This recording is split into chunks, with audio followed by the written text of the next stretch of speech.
Hey everybody, the following is an excerpt from the monthly Rahdo Roundup, and if you'd like to see the rest of the roundup, you can hit that eye up in the top right corner of the screen, or if you'd like to know more about the game, you can follow the link down in the show notes. And with that out of the way, let's talk about the Sandcastles of Burgundy. And you might be surprised for this to be my least favorite because it's from my favorite designer of all time, Stefan Feld. And it's basically a spiritual sequel to my favorite Stefan Feld game of all time, the Castles of Burgundy. So, why does the Sandcastles of Burgundy come in at the bottom of the list for me? Well, because it's, for kids. This is a real first. This is the first game that Stefan Feld has ever designed specifically for kids under the age of 10, really, under the age of, I think this is a game for like 5, 6, 7 year olds, really. And it's really, first of all, adorable in its presentation because it's got these very cool sandcastle pieces where all the different things we want to build in our own little cities are hidden under the sandcastles.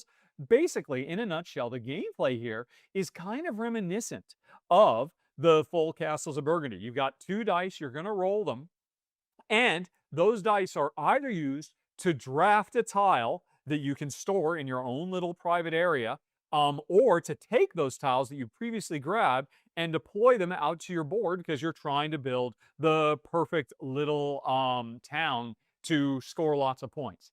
Here's the trick, though. What do you call it? When you're using a die to grab a tile, the dice are numbered 1 through 6, like dice are. And so say I roll a 3 and I use a 3.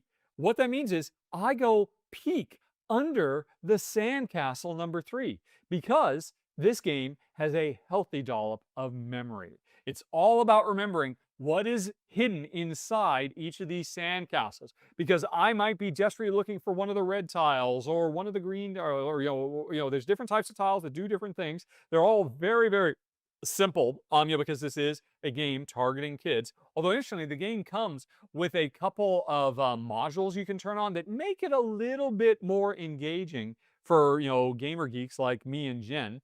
So I would say the game kind of scales its way up where you could be playing with 10 or 12-year-olds or what have you. But the trick to this game is if I use that 3 and I look at what's underneath there, I will end up taking one of the tiles. And hopefully I remembered where the type of tile I was looking for was. But when I reveal that, everybody now needs to remember, right, what's under that sandcastle? Because whatever I don't take goes back under there.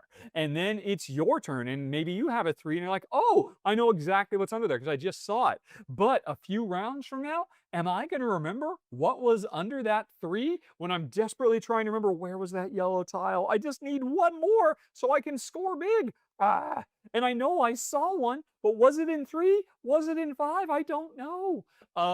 And it's really interesting, folks. I mean, there's not that much you have to remember here, but Jen and I both found, wow, that is challenging. The more stuff you see, especially because there are some elements that after they've been revealed, a player gets to choose whether they're going to move clockwise to a different sandcastle or counterclockwise to another sandcastle. Those are the special animal envoys that we are trying to get. We're trying to make the merchant section of town, so the merchant envoy will come to our town and we'll score points for him and all that.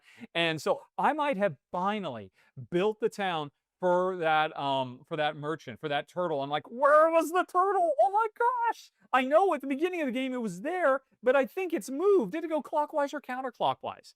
And here's the deal, folks. I hate memory in games. And this game is all about memory. And it's interesting. I mean, as I understand it, young kids, when they are playing a memory-based game, tend to do better than adults because, this has been scientifically studied. Adults can remember things just as well as kids. They can remember things better than kids, but our brains are hardwired to immediately dismiss unimportant data like a pin code that we need for just a second, and then after we've used the pin code, our brains will just immediately make that code just wipe from our memory because our brains are very efficient about what we store. The thing is, little kids' brains haven't developed that trick of being able to wipe unimportant information away as soon as it's been used.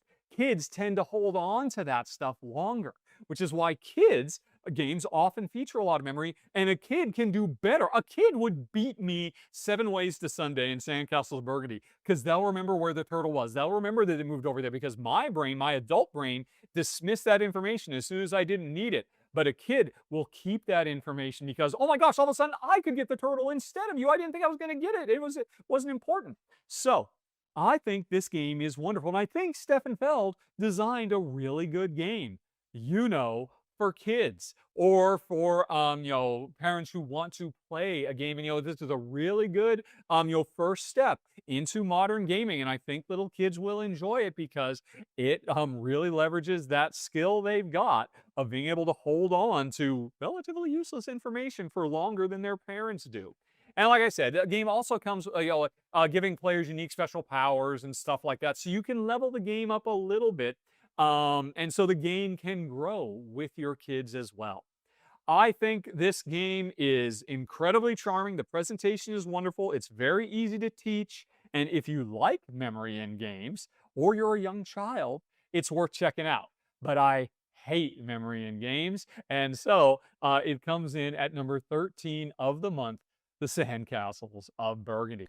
And thanks for watching, folks. If you enjoyed it, please like and subscribe. It makes a huge difference, believe me. But with that out of the way, if you'd like to see some more, over on the left, you can find a playlist of a whole bunch more Rahdo Rapid reviews. Up in the top right, there's the latest thing that's been added to the channel. And in the bottom right, you've got something YouTube recommends. Okay, folks, thanks for watching.